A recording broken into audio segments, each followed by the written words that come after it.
Hi, everyone. Welcome to our episode of Happiness Deployed. I'm Natalie Gross. And I'm Andrea Scott. And we are so excited to be back delivering the good news to you guys this month. We're about ready to kick off the summer. How do you feel about that, Andrea? I can feel it in the air. I think, the world is opening back up slowly and it's exciting. I'm excited for some warm weather. Well, we definitely want to hear some good news stories that come out of the summer for you. So you can always email us those stories at podcast@thespouseangle.com. And today we have a great roundup of stories for you. And Andrea has an interview coming up later in the show. Yeah, I spoke with Linda and George Myers. It was a military spouse and former Air Force pilot who were tired of what they called the rat race, which is what for them was 18-hour work days and only seeing each other in the morning and the night. So before COVID, they made a huge life decision. They moved to Tuscany, Italy, and now host Cook in Tuscany. So we will interview them later in the show. That's awesome. I'm so excited to see that interview. Well, today for our first good news headline, 94-year-old Korean War veteran Ralph Puckett was President Joe Biden's first Medal of Honor recipient. Puckett trained Army Rangers and continued to stay involved in the community even after he retired as a colonel in 1971. As military.com reports, Puckett first taunted death as a first lieutenant in 1950 when he mounted a tank in view of the enemy to inspire his men, all the while shouting words of encouragement to them. And later, he intentionally drew enemy fire as a distraction so his troops could get the upper hand. He was wounded by grenade fragments but refused to be pulled away and treated. And when he realized the Rangers' position wouldn't hold, he ordered his men to leave him behind. Of course, they didn't listen, and Puckett was inducted into the U.S. Army Ranger Hall of Fame in 1992. And now, as I said, he has received the Medal of Honor, which is the highest military award by the United States government. I can kind of see that all going down as a movie in my head. I don't know about you. Absolutely. It sounds really intense. We also have high school graduation season, and boy, senior year it must have been for these students. And for one senior in Alabama, she got a really exciting and special graduation gift, perhaps the greatest graduation gift of all. Her National Guard father came home from deployment to surprise her for her graduation. According to the Tuscaloosa News, Major Jason Garcia surprised Hillcrest High School senior Ellie Garcia for her graduation on May 19th. He has been deployed for 8 months, and the visit is short and sweet, though. The major will return to his deployment at the end of May for perhaps another 4 to 6 months. And Ellie will be attending Mississippi State University in the fall to pursue a degree in building construction science. Congrats, Ellie. Happy belated Military Spouse Appreciation Day to you guys. I know a big part of our audience are military spouses, obviously. So if you lived at Fort Hood, maybe you got to participate in this, but the local grocery store, HEB, actually donated 1,000 bouquets of flowers and things like backpacks to military spouses at Fort Hood. The store teamed up with the Directorate of Family and Morale, Welfare, and Recreation on base, the MWR. And this was back on May 7th. It was part of a store-wide, statewide program at HEB called Operation Appreciation. And this month, we have some good news for the furry family members and your family as well. We know how important they are, and we also know how expensive it can be to ship your pets overseas during a PCS move. So now, commercial airlines who are providing the contracts for Patriot Express flights will double the number of small cats and dogs, the availability for small cats and dogs that can travel in the cabin of the airplane. So Patriot Express flights will have space available for 10 pets in the cargo area and now 20 in the cabin area. So it's available on a first-come, first-served basis, so get organized early.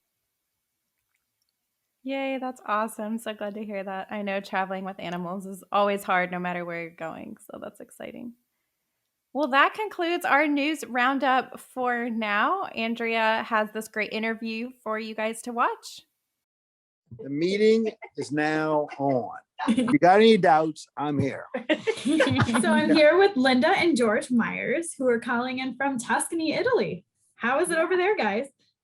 It's beautiful here. We have a beautiful day and things are alive and open. The restaurants are open. People are on the street. It's fantastic.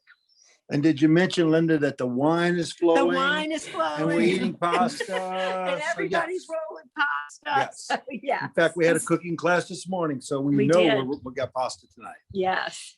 Great. With some wine, I hope. So you didn't bring that to the interview. I'm surprised. We should have. Yes. Well, we had a lot of it before the interview. That's why this is going to be a good Good interview. interview. George, you were in the Air Force prior to this endeavor, right? Tell me a little bit about your guys' background and how you ended up in Italy. So we're both from New Orleans.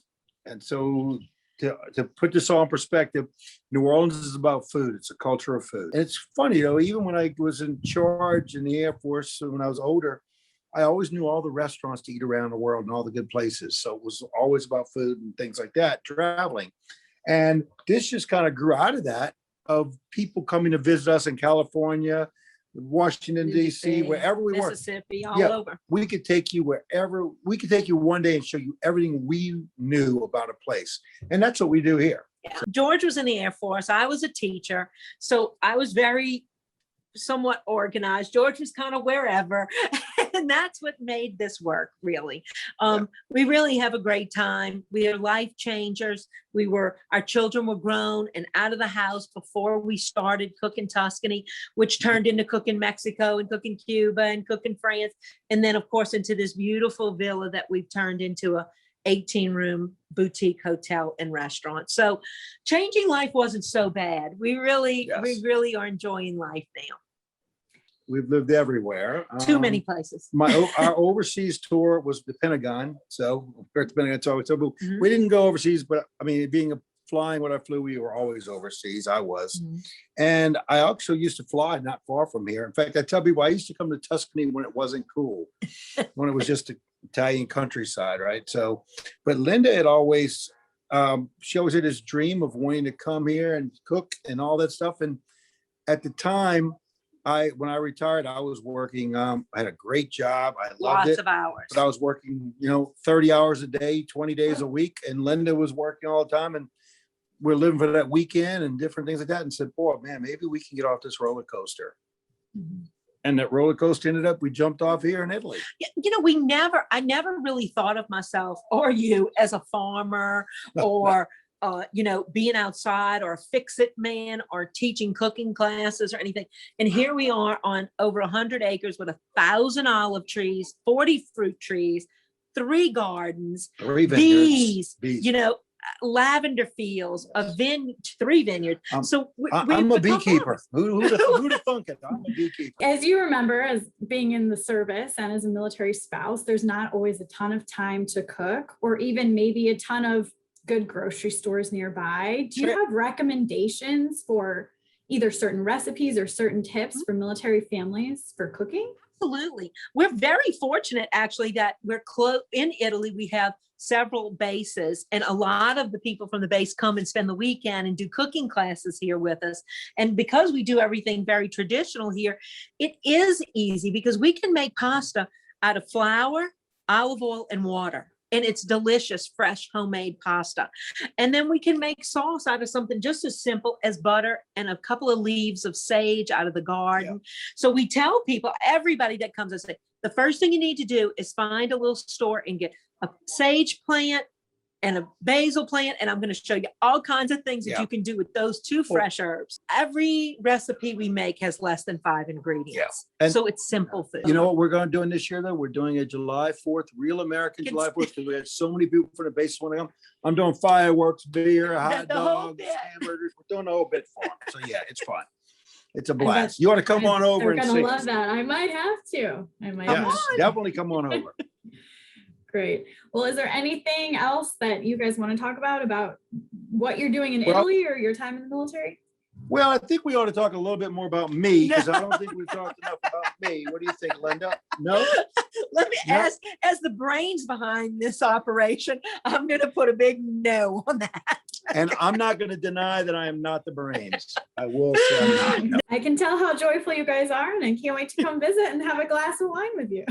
Yay! Definitely. Come on over. Hey, come on over and you can have 2 glasses. Oh, it'll be worth the price of the flight. All right. Thank you so much, guys. Oh, thank you. Thank you. Take Really care. appreciate it. Ciao. Ciao. Many thanks to Linda and George. I don't know about you, Natalie, but I'm ready to go get in the kitchen right now. So you can check out that recipe and the rest of the story on thespouseangle.com, where we have news updates and news stories every week. Yeah, and subscribe to our YouTube page and the podcast, really wherever you listen to podcasts. We love putting out this content for you guys. It's a fun job for us. And so thank you so much for listening and watching. We'll see you next time.